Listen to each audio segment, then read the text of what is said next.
தொடர்பான சர்ச்சை எழுந்துள்ள நிலையில் நாமக்கல் அடுத்த பொம்மம்பட்டியில் உள்ள தனியார் கோழி பண்ணைகளில் உணவு பாதுகாப்பு அலுவலர்கள் ஆய்வு மேற்கொண்டு வருகின்றனர். கூடுதல் தகவல்களை செய்தியாளர் ஸ்ரீதர் வழங்கிட கேட்கலாம்.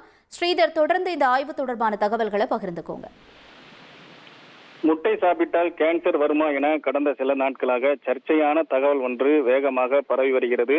இந்த சர்ச்சைக்குரிய கருத்துக்களால் நாமக்கலில் உள்ள கோழிப்பண்ணையாளர்கள் கடும் அதிர்ச்சி அடைந்துள்ளனர்.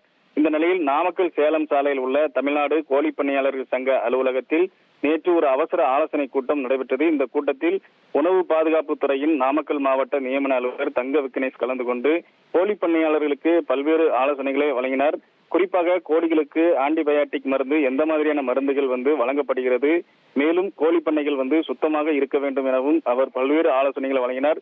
இந்த நிலையில் உணவு பாதுகாப்பு அலுவலர்கள் 11 குழுக்களாக பிரிந்து நாமக்கல் மாவட்டத்தில் செயல்பட்டு வரக்கூடிய 55க்கும் மேற்பட்ட கோழிப்பண்ணைகளில் திடீரென ஆய்வு மேற்கொண்டனர். குறிப்பாக அந்த உணவு பாதுகாப்பு அலுவலர்கள் ஒரு மாதிரிக்கு 10 முட்டைகள் என 55 மாதிரிகளை சேகரித்துக் கொண்ட உணவு பாதுகாப்பு அலுவலர்கள் அந்த மாதிரிகளை சென்னையில் உள்ள அரசு அங்கீகரிக்கப்பட்ட ஆய்வகத்திற்கு நாளை அனுப்ப உள்ளதாக தகவலை தெரிவித்துள்ளனர். அந்த ஆய்வின் அடிப்படையில் முட்டையில் எந்த மாதிரியான ஆன்டிபயாட்டிகள் பயன்படுத்தப்படுகிறது, நைட்ரோபுரான் என்ற தடை செய்யப்பட்ட ஆன்டிபயாட்டிக் மருந்துகள் பயன்படுத்தப்படுகிறதா என ஆய்வின் முடிவில் தான் தெரியவரும். நாமக்கல் அடுத்த பொம்மம்பட்டி பகுதியில் உள்ள கோழிப்பண்ணை உள்ளிட்ட மாவட்டம் முழுவதுமே அந்த 55 மேற்பட்ட கோழிப்பண்ணைகளில் உணவு பாதுகாப்பு நியமன அலுவலர்கள் முட்டைகளை மாதிரிக்கு எடுத்துக்கொண்டுள்ளனர்.